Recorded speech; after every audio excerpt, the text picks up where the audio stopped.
சாயா எனது சாபத்திலிருந்து உன்னை காத்து வளர்த்ததும் இதற்காகத்தானா? பிரபஞ்சத்தை அழிக்கவா? வீரபத்திரர் இங்கு வந்துவிட்டால் நீ மட்டுமல்ல, இங்கிருக்கும் அனைவரும் அழிந்துவிட வேண்டியதுதான்.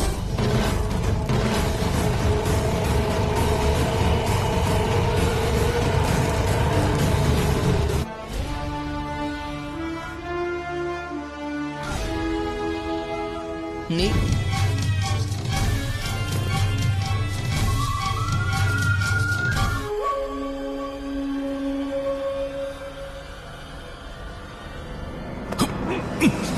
விளையாட்டுகளை காட்ட வேண்டாம் என்று நான் உன்னை முன்பே எச்சரித்திருந்தேன் ராகு. ஆனால் நீ அதை மறந்துவிட்டாய் என்று.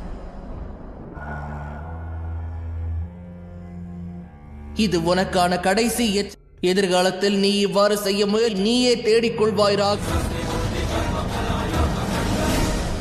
பார்த்தீர்களா சூரியதேவா, சாயாவினுடைய காலம் வீரபத்ரன்.